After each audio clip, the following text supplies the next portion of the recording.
Ladies and gentlemen, in the ring at this time, please welcome superstar grime recording artist Stormzy as he brings to the ring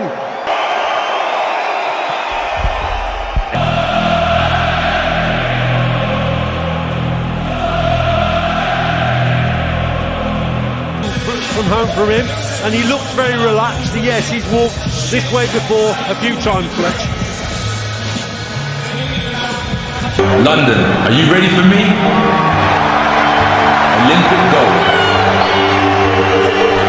13 wins. 13 devastating knockouts.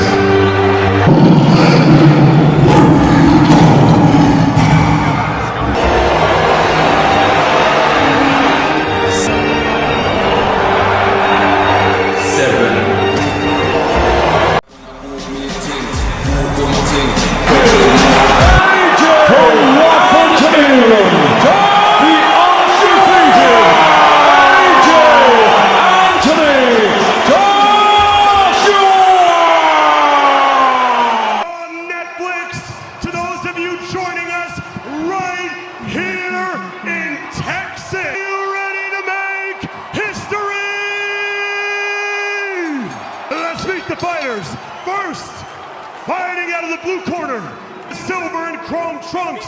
He stands 6 feet 1 inch tall. He weighed in at 227.2 pounds. He holds a near perfect professional record of 10 victories, 1 defeat, with 7 of those wins coming by way of knockout. And he fights out of Dorado, Puerto Rico, by way of Cleveland, Ohio, USA. He is the multi-talented superstar who bridged the gap between social media and professional boxing. Boxer, a content creator, an entrepreneur, a philanthropist, and a promoter, and the self-proclaimed of boxing. Ladies and gentlemen, he is the problem child, Jake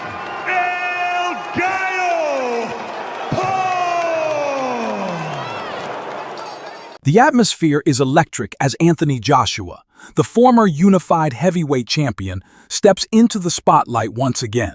Known for demolishing stars like Vladimir Klitschko, Dillian Whyte, and Alexander Povetkin, Joshua carries proven power and a legacy of dominance.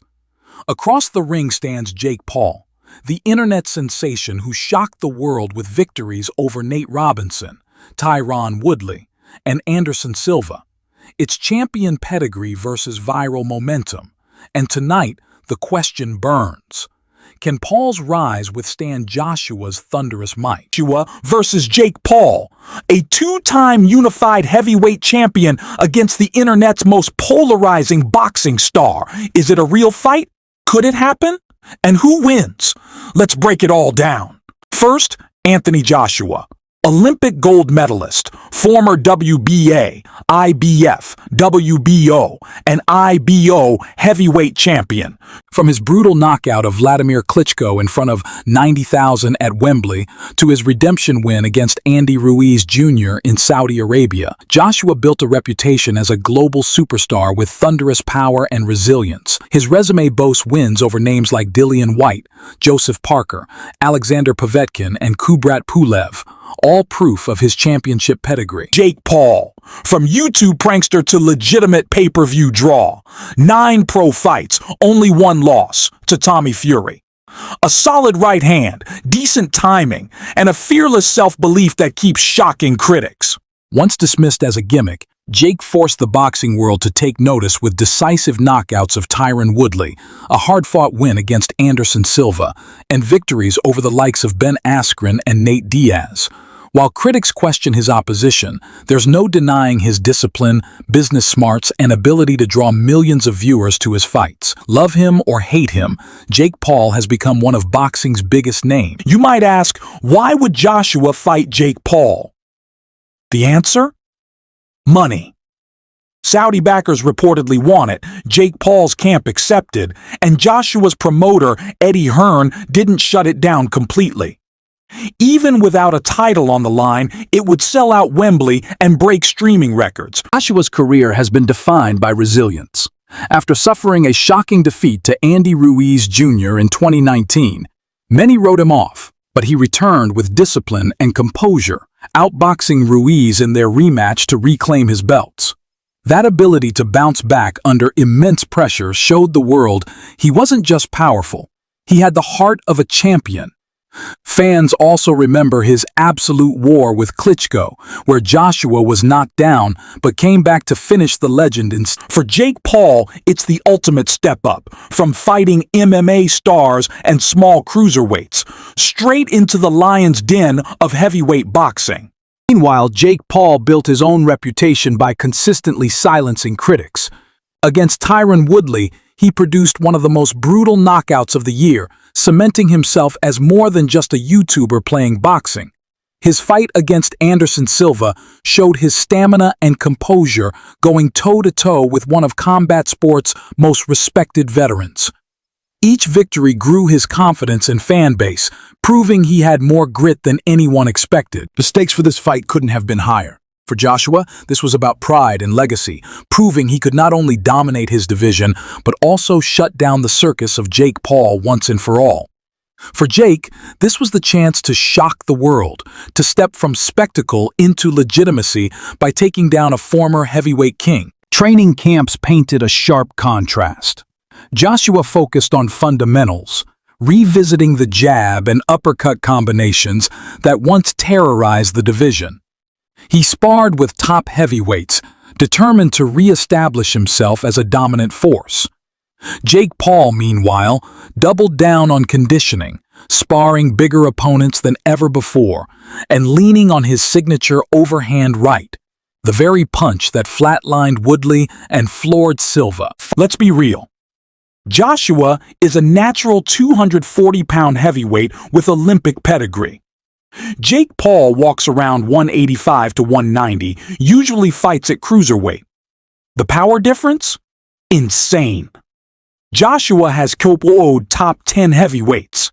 Jake hasn't faced anyone over 200 pounds yet. In a real fight, Joshua's jab alone could control Jake Paul's entire game. But don't count Jake Paul out too quickly. He's tough, athletic, has decent timing, and the mental strength to keep trying. Against smaller opponents, he's shown real power. And let's not forget, one big right hand can change everything. The question is, could Jake Paul land that shot on a much bigger, more skilled man? Fight night was electric.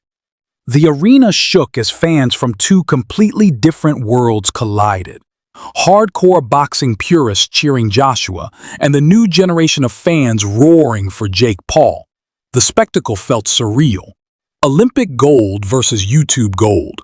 Stadium lights beamed, the crowd roared, and tension filled the air. The opening rounds were a chess match. Joshua's stiff jab controlled the distance, keeping Paul at the edge of his reach. Jake looked to slip and counter with looping right hands, trying to land the shot that made him famous. Each time Paul connected, his fans erupted, while Joshua's composure and ring IQ neutralized the danger. By the middle rounds, Joshua began to shift gears. His hooks and uppercuts broke through Jake's high guard, forcing Paul back into the ropes. Joshua's body shots drained Jake's energy, making him visibly slower. Yet Jake didn't fold. He fired back, showing courage that earned him respect even from his harshest critics. In round 7, the pace quickened. Joshua landed a sharp right hand that snapped Paul's head back, followed by punishing combinations. The difference in size, power, and experience was becoming clear. Still, Jake absorbed punishment and kept swinging, proving his toughness on the biggest stage. The later rounds were all Joshua. With calculated aggression, he closed the distance and dominated exchanges. In the 9th round, Joshua delivered a brutal uppercut, a shot reminiscent of his knockout against Klitschko, sending Jake Paul crashing to the canvas. The referee's count felt eternal, but Paul couldn't recover. Anthony Joshua was declared the winner by TKO. In victory, Joshua restored his aura as a feared heavyweight and silenced critics who doubted him. For Jake Paul, the loss didn't destroy him, it elevated his reputation. He had dared to face one of boxing's biggest stars, endured punishment, and showed heart that many never thought he had. This fight may not have been for belts, but it was for pride, legacy, and the future of boxing's entertainment era. It proved that spectacle and skill can coexist, and for one unforgettable night, Anthony Joshua and Jake Paul delivered a fight fans will never forget. What an unforgettable collision between Anthony Joshua and Jake Paul. Every round was pure intensity. Every punch carried history in the making. Tonight, the boxing world witnessed a battle that will be talked about for years. But this is only the beginning. Bigger wars are on the horizon. Don't forget to like, share, and subscribe for more fight highlights, brutal knockouts, and epic breakdowns. The next showdown might just top this one.